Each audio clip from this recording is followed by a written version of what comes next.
우크라이나 사태가 일촉즉발 상황으로 변하고 있습니다.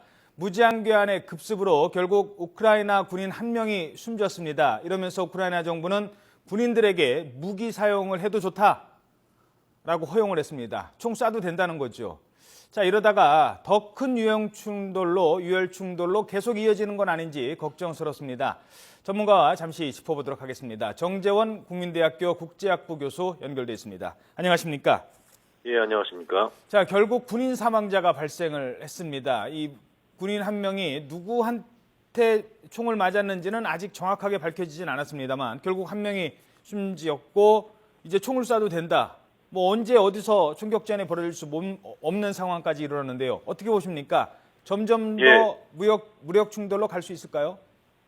예, 어찌되었든 지금 우리의 예상을 깨고 푸틴 대통령이 우크라이나의 일부인 크림반도를 전격적으로 합병하겠다고 선언을 했기 때문에 주권을 침해당했다고 생각하는 우크라이나 입장에서는 굉장히 지금 분노가 크게 일고 있습니다. 예. 따라서 그 군사적인 열세가 분명히 존재함에도 불구하고 국지적인 어떤 그러한 충돌은 이제 불가피한 부분이 있지 않나 이렇게 생각이 되고요. 예. 또 잘 안 알려져 있지만 크림반도 내에 그 타타르족이라고 있습니다.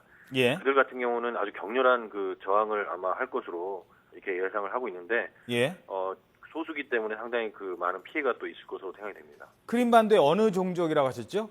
예, 타타르족이라고요. 그 사사르족은 혹시 뭐 테러라든가 이런 식으로 뭐 좀 비정규적으로 나설 수도 있는 건가요, 혹시? 그러면? 그거에 대해서는 정확하게 모르겠습니다만은 어쨌든 그 이슬람이자 이 타타르 세력들은 러시아로부터 과거 스탈린 시대에 강제이주를 당한 경험이 있고, 예. 지금까지도 우크라이나 내에서도 가장 격렬하게 반 러시아 정서를 보이는 민족으로서 특히 크림반도에서는 그러한 역할을 계속해 왔습니다, 사실은. 예. 예, 그렇기 때문에 예. 소규모 테러를 할 가능성도 뭐 배제할 수는 없겠습니다. 예.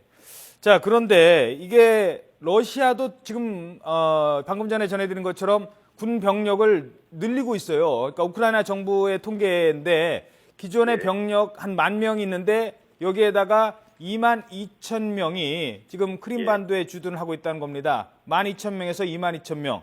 자, 이렇게 푸틴이 러시아군을 계속 증강하는 이유, 배경 뭐라고 보십니까?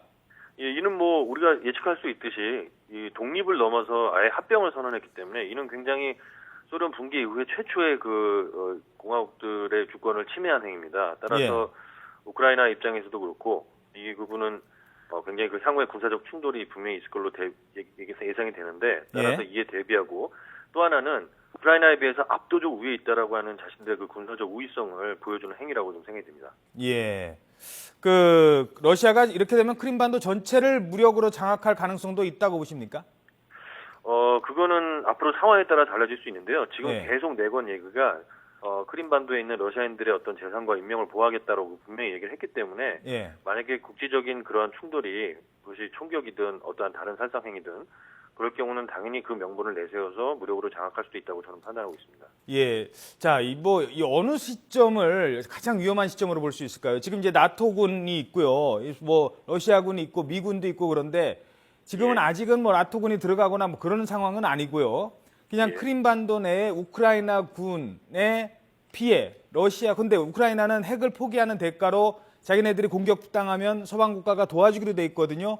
어느 시점이 이번 사태가 아주 정말 도화선을 일으키는 사고가 될까요? 우크라이나 군 부대가 한 수십 명이 공격을 받거나 포탄 공격받거나 이런 시점일까요? 아니면 이런 상황이 계속 이어지다가 결국 나토군이나 뭐 이쪽 서방 군사가 개입하는 시점이 될까요? 어떻게 보십니까?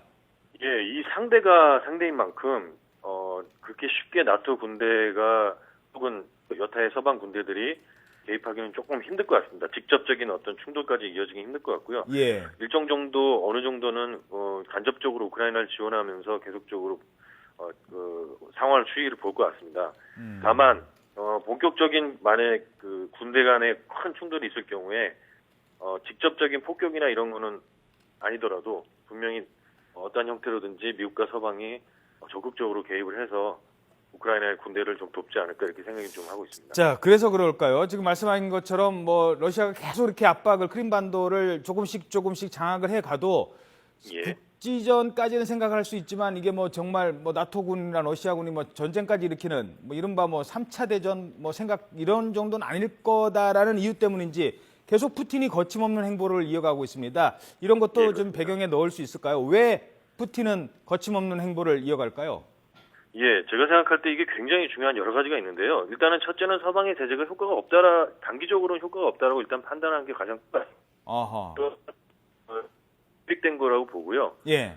또 지금 현재 그 자신들이 어떤 서방으로부터 어떤 제재가 강한 경우에 다른 대안적인 활로가 분명히 있다라고 판단한 것 같습니다. 특히 아. 중국이라고 하는 부분도 있고요. 예. 중남미의 반미 지형도 좀 있고 또 기존의 중앙아시아 국가들도 있고 어쨌든 그렇고 가장 중요한 거는 여기서 밀릴 경우는 러시아로서는 더 큰 낭패가 이제 있다라고 판단을 한 것 같습니다. 예. 그래서 다소 지금 국내 경제가 어렵다 할지라도 이러한 부분들을 좀 고려를 하면서 더 밀릴 경우는 오히려 더 힘들다라는 판단한 것 같고요. 예. 또 하나는 잘 안 알려져 있는데 현재 예. 러시아 국내 정치가 굉장히 심각합니다.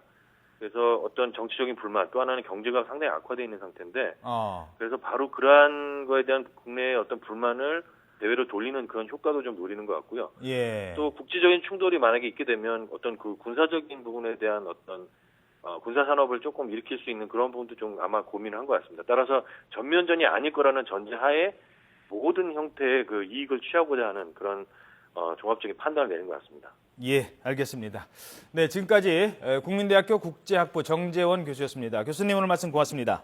예, 감사합니다.